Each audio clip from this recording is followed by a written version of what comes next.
Well, good morning, y'all. I'm gonna go by Country Bumpkin. I'm making a little video documentary of my first vegetable garden.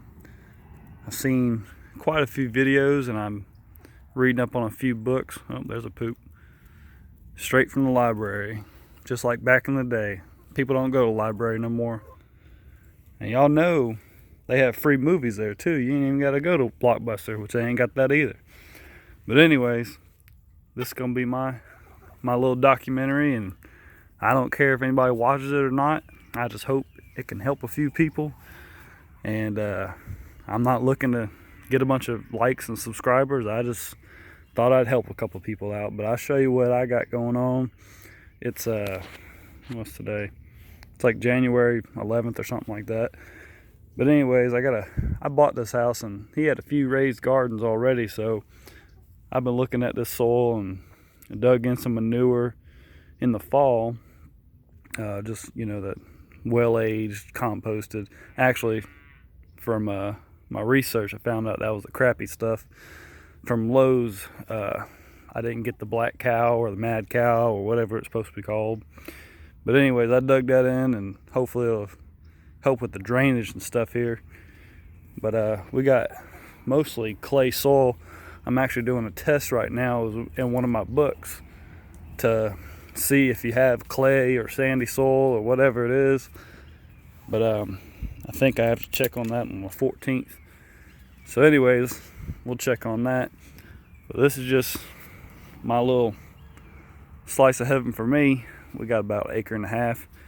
Nice cow farm behind us. We'll see if I can't gather some of his manure one day and throw that in the garden. See if I can't keep improving our soil here. But anyways, here's my garden. We're getting started. Tilled it up in the fall just like everything else. Now those raised beds, I have a big old tiller my pawpaw left me. So obviously I'm not picking that thing up, putting it in them raised beds. But I did use the tiller on this. And you can see there's some little weeds and stuff coming up, but it's January and we ain't messing with it. But in the raised beds, I use a little fork thing and turn the soil over, and like I said, mixed in manure. But basically I'm just documenting what I'm doing, and the thing that I don't see as much on YouTube and InstaFace and FaceSpace and all that stuff, I don't see the progress. They show you what they do, but then who knows if it came out all right. And everybody kind of has their own opinion, and I'm trying to go off of book learning, and hopefully it does well. I'll put it in the description of the names of the books. It's cold. I'm starting to shiver out here a little bit. And but anyways, y'all can pick them books up at the local library. Everything's free at the library. People just don't ever use it hardly anymore. But anyways, I'm gonna fence this later on, but first I'm gonna till it again in the springtime. But I'll document what I'm doing, and I'll show y'all what I do. If you have any questions about my garden here, I just cemented these posts straight into the ground. They're like 6 foot or something.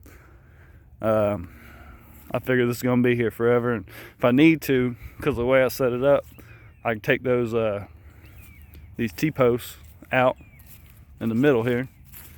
I can move those, make the garden a little bit bigger if I need to. We plan on doing vegetables here, sweet corn, and potatoes, and beans, and peas, and whatnot. And anyways, I can take that out, make it a little bit bigger, and keep on trucking. I'll show you some of the stuff I've been doing, but over yonder, I put in 3 apple trees. And for the life of me, I can't think of what they're called right this second. But oh yeah, this one is a yellow delicious. Now these have to cross-pollinate, so I did my research. So here's my yellow delicious. And I went to a nursery, and the guy pruned it for me. Later on, reading in my books, they say you're supposed to cut them down to 24 or 36 inches or something like that. It's a little tall. But the first year, you're not supposed to let them bear fruit no way. And I'm gonna do a central leader. I know there's 100 different things out there about doing a central leader and a open fan or whatever. So he cut this, and this is gonna be my new leader right here.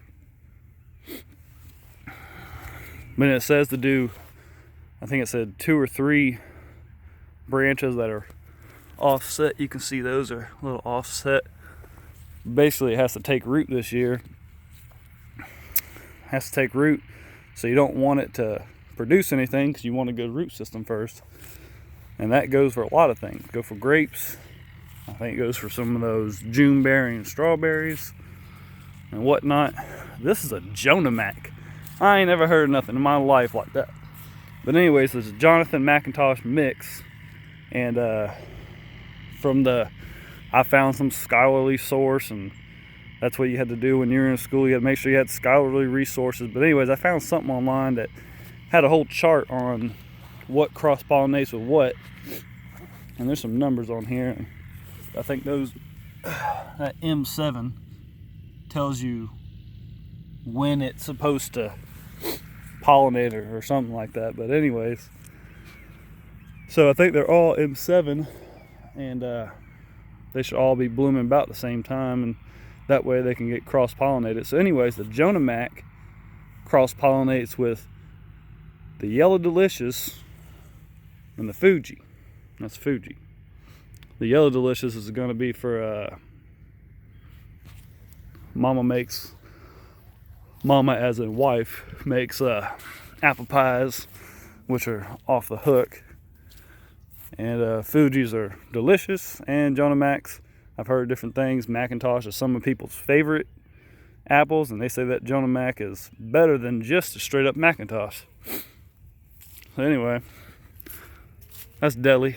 She's a Delaware chicken. We named her Deli. And that's Dottie. She's good for nothing. She ain't laying no eggs. And she's the oldest one. I just don't understand that. She's a Wyandotte.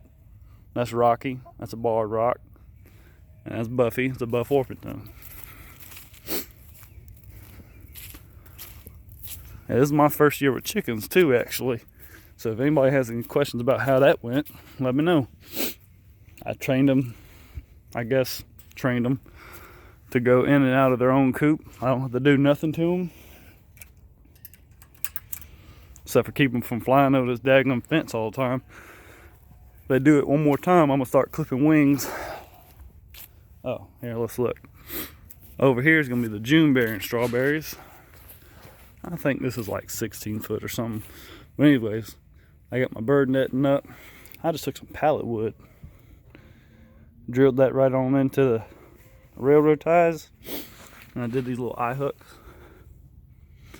I just draped it right on over. That way, when we need to get to it, lift it up, get to whatever we need to get to. I think Mama says she's gonna do herbs over here. We'll see how that goes. I'm not too interested in the herbs, but happy wife, happy life. Tomato cages over there.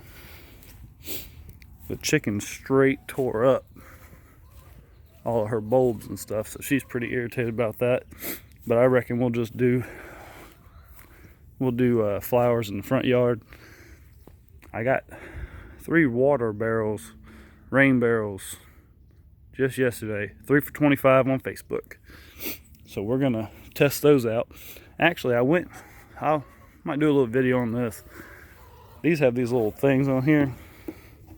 You just twist these out. And I went to Dollar General with my baby Sarah, and we was looking around, and I found those mesh screens that you put on inside the sink to catch all your stuff. And I came out here and I put that thing right on top of there. I folded it over a little bit, fit right on there. So that was pretty nice. I'm going to have to use that. I'll probably just duct tape it down. I try to do everything cheap as I can do. Just as cheap as I can do it. Oh, and not that I got rid of Deli wants to be petted. Not that you can get rid of bamboo, but I did my dangest, my doggonedest. And I